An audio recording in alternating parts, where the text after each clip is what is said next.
Shalom, selamat pagi jemaat dikasih Tuhan. Kita berjumpa lagi dalam renungan pagi. Mari pagi ini kita akan bersama-sama kembali merenungkan firman Tuhan. Biarlah firman Tuhan inilah yang akan menjadi pedoman hidup kita, yang akan menuntun dan menerangi setiap langkah hidup kita. Firman Tuhan yang menjadi penolong bagi kita, sebab firman Tuhan adalah kebenaran yang memerdekakan kita. Mari sebelum merenungkan firman Tuhan, saya mengajak kita berdoa supaya Tuhanlah yang mengurapi dan menyingkapkan kebenaran firman-Nya, sehingga kita bisa menangkap pesan Tuhan, mengerti kehendak Tuhan, dan melakukan firman Tuhan dalam hidup kita. Mari kita berdoa terlebih dahulu. Bapa di surga, kembali lagi pagi ini kami datang ke hadirat-Mu. Kami naikkan segala puji syukur atas segala kebaikan-Mu, atas begitu besar kasih setia, rahmat dan anugerah-Mu. Segala berkat dan kemurahan-Mu ya Tuhan, perlindungan dan penyertaan-Mu, dan bahkan pertolongan-Mu dalam hidup kami. Terima kasih ya Tuhan. Pagi ini kami akan merenungkan firman-Mu. Mari Tuhan singkapkan dan nyatakan kebenaran firman-Mu, dan urapilah kami sehingga kami bisa menangkap dan mengerti serta melakukan kebenaran firman-Mu dalam kehidupan kami. Terima kasih ya Tuhan. Di dalam nama Tuhan Yesus kami bersyukur dan berdoa. Amin. Mari sama-sama kita buka Alkitab kita. Renungan pagi hari ini sambilkan dari Yohanes 5 ayat 5 sampai 9. Saya bacakan untuk kita semua. Di situ ada seorang yang sudah 38 tahun lamanya sakit. Ketika Yesus melihat orang itu berbaring di situ, dan karena ia tahu bahwa ia telah lama dalam keadaan itu, berkatalah ia kepadanya, "Maukah engkau sembuh?"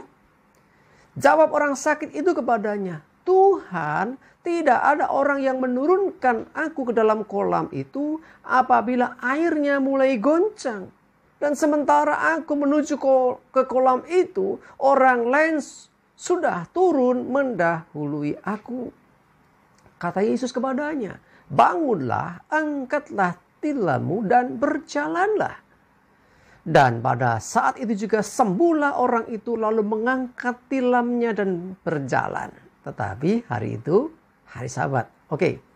Cuma dikasih Tuhan, di dekat sebuah kolam namanya kolam Bethesda, berbaring seorang yang sakit sudah 38 tahun. Ya, dia sakit lumpuh, tidak bisa berjalan.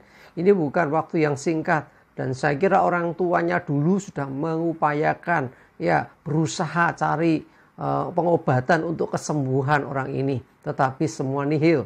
Ya, bahkan orang itu juga mungkin entah apapun diupayakan ya, tetapi ternyata tidak ada hasil. Nah, didengarlah di tempat itu ada sebuah kolam namanya Bethesda, yang sewaktu-waktu ada malaikat turun menggoncang-goncangkan air. Nah, orang yang masuk pertama ke air itu apapun ya sakitnya, dia akan menjadi sembuh. Nah, orang ini sudah nunggu lama. Dan ketika goncang air dia baru berusaha, orang lain mendahulunya. Begitu seterusnya dari waktu ke waktu. Sehingga ya dia pasrah sambil nunggu bawa menowo, orang Jawa bilang. Siapa tahu ada kesempatan untuk dia bisa masuk ke air lebih dulu. Tetapi pada kenyataannya ya lama tidak ada kesempatan itu. Artinya kalah terus. Yesus datang dan berkata, "Maukah engkau sembuh?" Karena Yesus tahu orang sudah menderita sekian lama. Pertanyaan ini sebetulnya menyejukkan bagi orang yang memang ya mengharapkan kesembuhan, ya apapun dia mau lakukan. Tetapi saat itu Yesus bertanya, "Maukah engkau sembuh?" Waduh, kalau yang bertanya orang biasa, ya maulah gitu ya.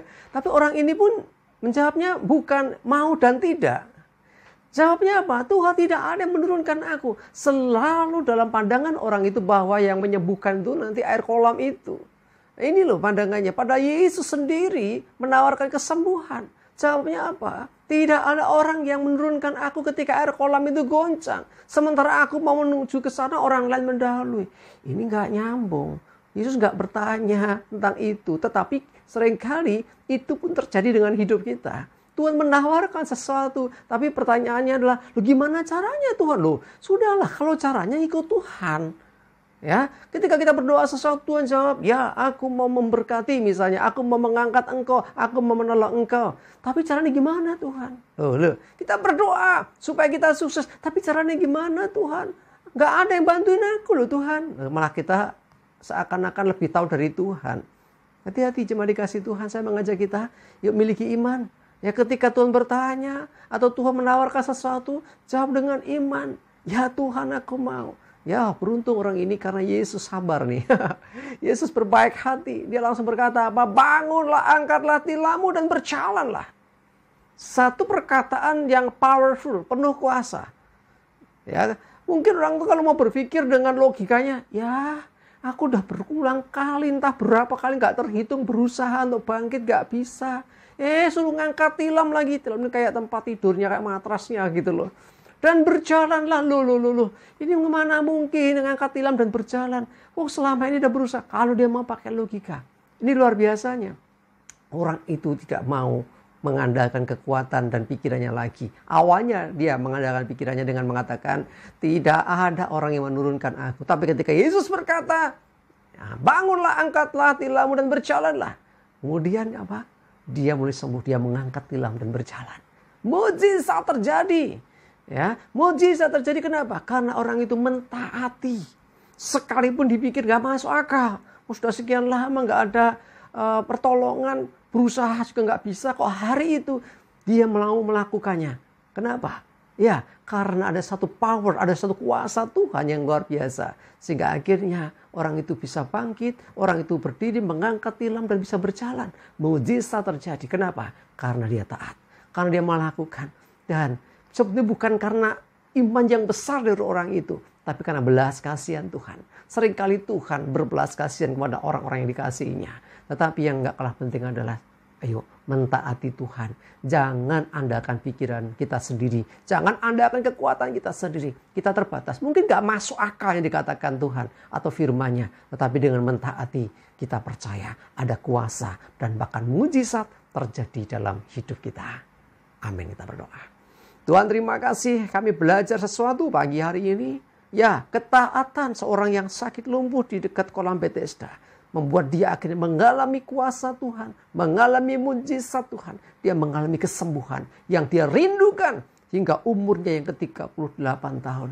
Kami percaya Tuhan, kalau Engkau tolong orang itu, Engkau juga akan menolong setiap kami yang hari-hari ini sedang dalam pergumulan. Mungkin sudah lama, sudah puluhan tahun kami menantikan jawaban. Seakan-akan semuanya nihil. Tetapi kami mau dengarkan Engkau Tuhan. Apapun yang Kau katakan, sekalipun gak masuk akal, kami mau taati. Dan kami percaya mujizat dan kuasa yang sama seperti yang pernah terjadi masa yang lalu akan terjadi juga atas hidup kami. Terima kasih, kami bersyukur.